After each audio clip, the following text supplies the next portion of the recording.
આજે પણ 251 દીકરીઓને એના ભણતર માટે 7,500 રૂપિયાનો ચેક એ આજે અર્પણ થઈ રહ્યો છે। સુરતના બિલ્ડર પિયુષ દેસાઈ તરફથી 251 દીકરીઓને સહાય કરવામાં આવી હોવાના સમાચાર મળી રહ્યા છે।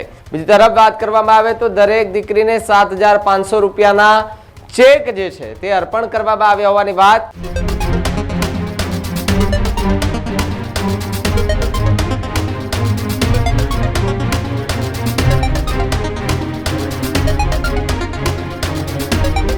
સમાચારોમાં આગળ વાત કરીએ તો સમાચાર સુરતથી સામે આવી રહ્યા છે કે જ્યાં સીઆર પાટીલ કે જેમની ઓફિસે એક કાર્યક્રમ રાખવામાં આવ્યો હતો જ્યાં સુરતના બિલ્ડર પિયુષ દેસાઈ તરફથી 251 દીકરીઓને સહાય કરવામાં આવી હોવાના સમાચાર મળી રહ્યા છે।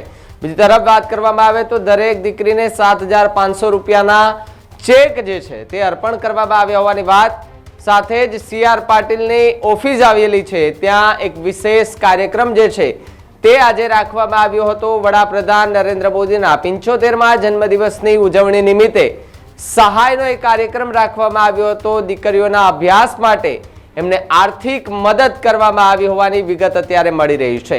બીજી તરફ જો વાત કરવામાં આવે તો જરૂરિયાતમંદ માતા પિતાની દીકરીઓને એ સૌથી મોટો ફાયદો થશે તેવી પણ વાત જાણવા મળી છે। કાર્યક્રમમાં સીઆર પાટીલ અને સંગીતાબેન જે છે તે ઉપસ્થિત રહ્યા હોવાની વાત સામે આવી રહી છે। બીજી તરફ એ તમામ દીકરીઓને ચેક જે છે તે અર્પણ કરવામાં આવ્યા છે। 7,500 રૂપિયાના ચેક અર્પણ કરી અને એમને સહાય જે છે તે કરવામાં આવી છે। પિયુષ દેસાઈના નિર્ણયની આ સરાહના જે છે તે અત્યારે કરવામાં આવી રહી છે, વખાણ કરવામાં આવી રહ્યા છે। શિક્ષણ ક્ષેત્રમાં ઉત્તમ પહેલ જે છે તે કરવામાં આવી હોવાની વાત સીઆર પાટીલ દ્વારા સ્ટેજ પરથી કરવામાં આવી છે। ત્યારે 251 જેટલી દીકરીઓ કે જે જરૂરિયાતમંદ દીકરીઓ છે જેને ભણતર માટેની ખરેખર એમને ભણવું છે પરંતુ એમની આર્થિક સ્થિતિ એ નબળી છે અને આર્થિક સ્થિતિ નબળી હોવાના કારણે એ બિલ્ડરો જે છે તે હવે એમની સહાય માટે આવ્યા છે। એમાં પિયુષ દેસાઈ કે જેમણે આ નિર્ણય લીધો છે અને સીઆર પાટીલની ઓફિસે એ આ કાર્યક્રમ રાખવામાં આવ્યો હતો ત્યાંથી એ દીકરીઓને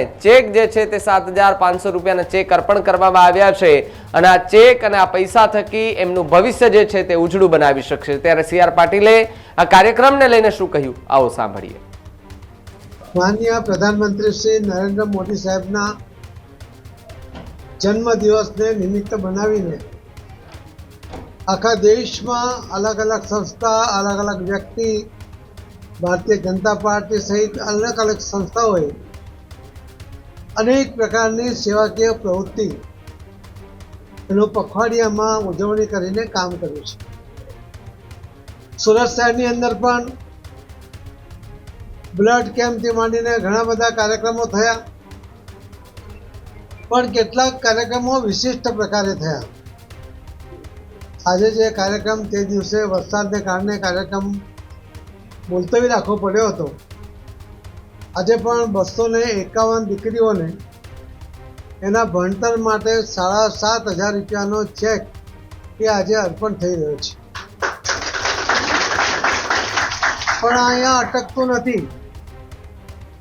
આ જેમના તરફથી આ ચેક અર્પણ કરવાનો નિર્ણય કરવામાં આવ્યો છે શ્રી નીલકંઠ કન્સલ્ટન્સીના શ્રી પિયુષભાઈ દેસાઈ અને એમના મિત્રો, એમના ભાગીદારો એમણે તો ખૂબ મોટો આંકડો નક્કી કર્યો છે કે ખૂબ મોટી સંખ્યામાં જે દીકરીઓના મા બાપ નથી અથવા પિતા નથી એવા એ દીકરીઓને 7,500 રૂપિયાનો ચેક એમને આપવો અને મને કહેતા આનંદ થાય છે। આંકડો ખૂબ મોટો છે એટલે એક જ દિવસમાં તો નહીં થશે, એને સમય લાગશે, થોડો ટાઈમે જેમને વ્યવસ્થા થશે પરંતુ એમનો સંકલ્પ છે 21,000 દીકરીઓને દરેકને 7,500 રૂપિયાનો ચેક આપવો। કોઈ વેપારી પોતે પોતાની કમાણીમાંથી આટલો મોટો એમાઉન્ટ હવે દીકરીઓને માનનીય પ્રધાનમંત્રી શ્રી નરેન્દ્ર મોદી સાહેબના જન્મદિવસને નિમિત્ત બનાવીને આપવા માટેનો સંકલ્પ કરે છે। એ જ બતાવે છે કે ભાઈ શ્રી પિયુષભાઈ દેસાઈ અને નીલકંઠ કન્સલ્ટન્સીના એમના જે પાર્ટનરો છે એમને ખૂબ અભિનંદન આપવા પડે કે એમણે આવી દીકરીઓને સિલેક્ટ કરી કે જેમને ખૂબ જરૂરિયાત છે। આજે એમાંથી 251 દીકરીઓને 7,500 રૂપિયાનો ચેક એ આજે અર્પણ થઈ રહ્યો છે. આ પહેલો તબક્કો છે, પણ તબક્કાવાર ધીમે ધીમે એ આમાં આગળ વધવા માંગે છે. હું એમને આપ સૌના વતી અને સુરત શહેર વતી પણ એમને અભિનંદન આપું છું અને એમને ધન્યવાદ બી આપું છું કે એમણે આ એક ખૂબ મોટું કામ પોતાના મરજીથી કોઈના પણ સલાહ વગર માનનીય પ્રધાનમંત્રી મોદી સાહેબ દેશ માટે જે કરે છે, તો અમારે પણ દેશ માટે કંઈક કરવું જોઈએ એવી ભાવના સાથે એમણે આજે કામ ઉપાડ્યું છે. એટલા માટે ફરીથી પિયુષભાઈને અને ટીમને ખૂબ ખૂબ અભિનંદન આપું છું. જે દીકરીઓને આજે આ ચેક મળવાનો છે એમને પણ અભિનંદન આપું છું.